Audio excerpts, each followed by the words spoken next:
I got the opportunity to interview two best friends on a rivalry that's been going on for 27 plus years. So stick around as I dig deeper to find out what this feud is really all about.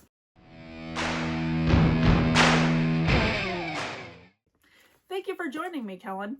Now let's go back to the beginning and talk to us about how this friendship started and how it has evolved over the years. It started way back in high school. We played sports together, we hung out together, loved playing video games. We're just two like-minded people, and our friendship kind of grew from there. I can think back one time, he invited me over to his house for Christmas, and funny, like I didn't know that he knew that I liked the Christmas Story so much. And the gift he got me the pink Ralphie Bunny costume from the Christmas Story, and I thought it was the best gift I'd ever got. It was so great. Yeah, so we bought him this Christmas gift. We didn't even buy it. We found it in the trash behind a TJ Maxx. It stunk so bad, so we thought it'd be hilarious. We wrapped it up, gave it to him, thought we'd get a good laugh out of it. Who knew this guy loved the Christmas Story? He thought it was like the best gift ever. Even from there, I've officiated his wedding. You know, the wedding was beautiful. The bride looked stunning. Everyone was happy. It was just a glorious day. Yeah, our pastor got sick night before our wedding. So Kellen lets me know that he can officiate our wedding. I'm like, great, man. This guy shows up in jorts and a cutoff. So we have to take him to the store and buy him an all-new wardrobe. And this guy messes up words, forgets lines. He thought he did this amazing job. My wife was pissed. Mike, it's a pleasure to have you with us today. Now, Kellen let us know how the friendship began, but we would like to know how the rivalry actually started. It all started back in 1997. I bought a PlayStation 1 and I got the copy of NCAA Football 98. And this dude was terrible at football games. So I took every opportunity I could to make sure I whooped his ass. And this game right here is the exact game I used to do it on. So I've kept it like as a memento, just to remind him every time he walks into my house that, guess what, dude? You are terrible and I am better than you. Yeah, you win some games, you lose some games. It's like a pendulum that swings back and forth, you know, but at the end of the day, we're building that friendship.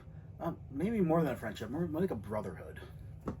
I mean, and a lot of times our rivalry is gone on throughout the years through many different systems and many different sports. I mean, you're talking baseball, basketball, hockey, football, lucha libre wrestling. Who plays these games? We do. I have 1,700 games that I get to whoop his ass in all the time.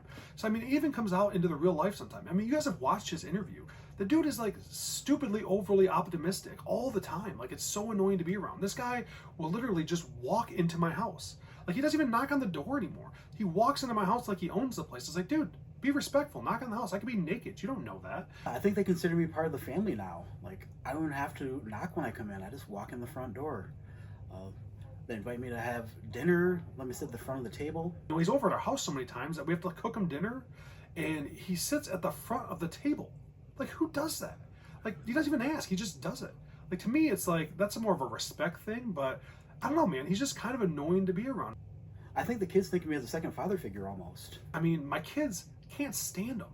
Like, he is over so much. It's like, is Kellen coming over again? I'm like, yeah, but, you know, we're going to play some video games. And, you know, I like Kellen, but sometimes, you know, in small doses, you know, because it's a little too much sometimes. And for me, I just, you know, I just enjoy beating him. And that's what brings me joy at the end of the day. One last question for you, Kellen. What are your final thoughts on the rivalry between you and Mike going forward? Yeah, my final thoughts on this rivalry coming out. Like, I think it's going to be taking it back to 1999. Like, on this couch, you know, good competition, good friendship, and just hoping we have a really good time. Get together, get to know each other a little bit better every day. I would like to end this interview with your thoughts about the rivalry between you and Kellen going forward. What are my thoughts on this rivalry? For one, it's not much of a rivalry. I've been waiting 10 years. Once I heard this new college football game was coming out, like, a little fire started burning in my chest. It was exactly what I've been missing, was the beatings I was giving him for all those years.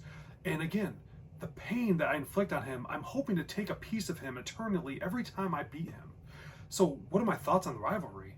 My thoughts are, I'm going to win, and I'm going to take every little bit of joy in watching him lose. For being friends for 27 years, it sounds like you really hate Kellen. I'm not trying to sound like a real asshole on here, but some of it's just true. He's just not that fun to be around. But I don't want to come off as a dick. I don't come off as a dick, right? Kellen, I want to play back Mike's interview where he talks about how this rivalry actually began. Wait, he said what now? Says my pain brings him joy? He kept a memento. You know who keeps mementos? Serial killers, that's who.